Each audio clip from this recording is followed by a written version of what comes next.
proposing to do about calling for an investigation, obviously, into what's been happening with the school construction grants, what's been happening in the administration? Like, what is that going to look like? So I think in the immediate future that the legislature certainly could put together its own committee of inquiry to look into this. I think every school construction project in the past and going forward needs to be looked at and reviewed. Certainly we have these other legislative ideas to bring more transparency to the process, but I think it would behoove us to attempt to restore faith in government by beginning this investigation into the process, how it happened, how we got here. Certainly we know there's a criminal investigation that will be ongoing, but I think we need a legislative one as well. You mentioned that moving school construction from DAS to OPM violated state law. What law did?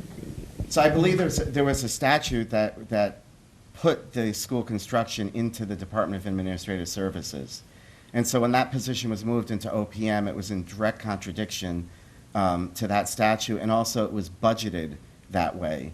And so it was a unilateral decision made by the governor, signed off by the governor, that allowed that to happen. And so it not only did it happen under his watch, he was overseeing it throughout the entire process. And I think it was something that we were always critical of. And unfortunately, I think subsequently, Democrats did codify it and allow it to occur. But prior to that, it was done in violation of the budget and the statute. What questions do you have for OPM Secretary McCall? Well, I mean, I think generally we need to peel back all of these contracts, you know, whether it is school construction, test kits, the SEMA 4 contract. There's a lot of questions that have been raised.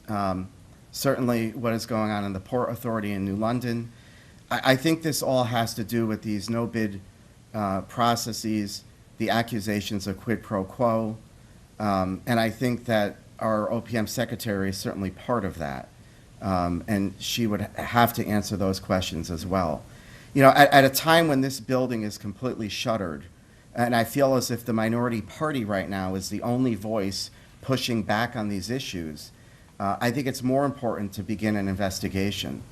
If Democrats want to continue to operate the way we are without transparency, then they need to put better processes in place to prevent the bad things that are going to happen because of the lack of transparency. Do you have faith in her ability to lead OPM?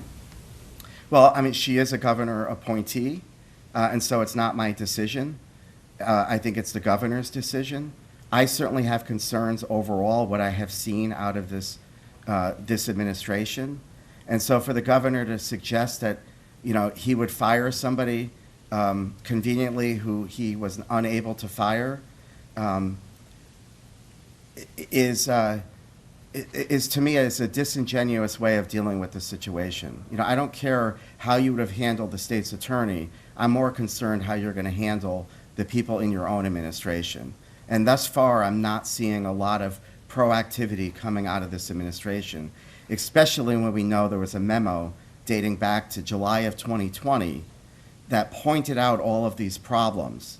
And to suggest that he can't recall whether or not he read that memo is pretty appalling.